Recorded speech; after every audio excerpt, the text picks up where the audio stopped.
आशा ji, Asha Bhosle, B R Chopra की film नया दौर से उन्हें मिली रियल सक्सेस। वो मानती हैं कि उनकी सक्सेस का क्रेडिट, ये जो टर्निंग पॉइंट है, जो एक बिग लीप है, ब्रेक है, वो बी आर चोपड़ा की फिल्म नया दौर से उन्हें हासिल हुआ। इस फिल्म में रफ़ी साहब के साथ गाए उनके डुएट मांग के साथ तुम्हारा साथ ही हाथ बढ़ाना और उड़े जब जब जुल्फे तेरी ने आशा जी को पहचान दी, ऐसी पहचान दी जिसको अभी तक लोग भूले नहीं हैं। मगर इस वक्त तक पर्सनल लाइफ में ससुराल के लोगों का व्यवहार इतना कड़वा हो गया कि अब आशा जी के लिए पति और पति के परिवार से रिश्ता बना के रखना असंभव सा लगने लगा। 10 सालों से ज्यादा साथ रहने के बाद पति ने और पति के घर वालों ने उन्हें कहा, निकल जाओ इस घर से। आप इमेजिन कर सकते हैं, 2 बच्चे और तीसरा जो उनके पेट में था। बहुत भारी मन से आशा जी ससुराल से कूच कर गईं और वापस लौट आईं अपनी मां और बहन भाइयों के बीच में। बड़ा बेटा हेमंत, दूसरी वर्षा। लेकिन इस वाकये ने, इस घटना ने, मुसीबत की इस घड़ी ने उन्हें और मजबूत बना दिया। उन्हें, उनके अंदर एक अजीब सी कहीं से शक्ति भर गई।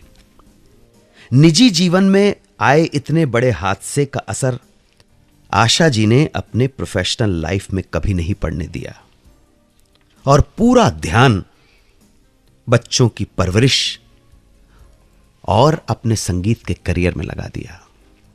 आशा ji has always been a fantastic mother, fantastic mother. Professional career के ऊपर आता हूं तो बी आर साहब के साथ बहुत अच्छी ट्यूनिंग हो चुकी थी नया दौर से ही। उसके बाद तो बी आर चोपड़ा के साथ उन्होंने 1963 की फिल्म गुमराह, 1965 में वक्त, हमराज 1966 में, आदमी और इंसान 1973 में। ये आदमी और इंसान उनके छोटे भाई ने डायरेक्ट की थी, यश चोपड़ा ने। काफी फिल्मों में काम किया। इन सभी फिल्मों के म्यूजिक डायरेक्टर रवि जी थे, जिन्होंने आशा जी को अलग अलग तरह के गाने दिए। नैयर साहब के साथ बहुत लंबे समय तक काम किया। दोनों के बीच बहुत मधुर संबंध भी हो गए। अब वो ज्यादातर गाने केवल आशा जी से गवाते थे। इसी वजह से एक बार गीता दत्त ने झगड़ा भी कर लिया नैयर साहब से और उन दोनों के संबंधों को लेकर सवाल खड़े कर दिए। ओपी नैयर मेरे हिसाब से बहुत इंपॉर्टेंट ये नाम है आशा जी के professional as well as personal career का। आशा जी की सबसे पहली मुलाकात नैयर साहब से हुई थी 1952 के दौरान। फिल्म का नाम था छम छमा छम। इस जोड़ी को इनके सेंसस नंबर्स के लिए भी जाना जाता है। याद कीजिए 1965 की फिल्म मेरे सनम, यह है रेशमी जुल्फों का अंधेरा। नैयर साहब के लिए रिकॉर्ड किया आशा जी का आखिरी गीत रहा। फिल्म थी प्राण जाए पर वचन न जाए, चैन से हमको कभी आपने जीने न दिया। इसके लिए आशा जी को फिल्म फेयर अवार्ड जरूर मिला, लेकिन इसके बाद कुछ कारणों से ओपी नैयर और आशा भोसले के रास्ते अलग हो गए।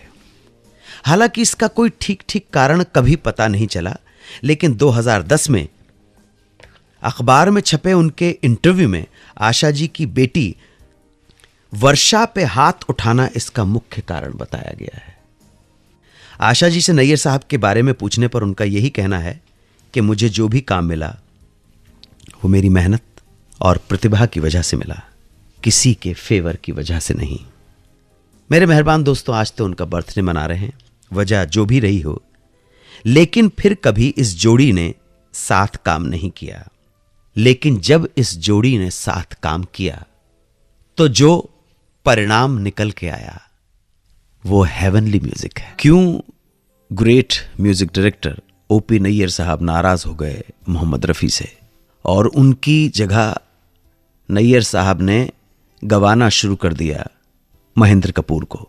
आप सुनते रहें सुहाना सफर विद अन्नू कपूर, सिर्फ 92.7 बिग एफएम पर। 92.7 बिग FM की ओर से ओपी नैयर के जन्मदिन पर उन्हें भावपूर्ण श्रद्धांजलि। सुनते रहिए सुहाना सफर विद अन्नू कपूर।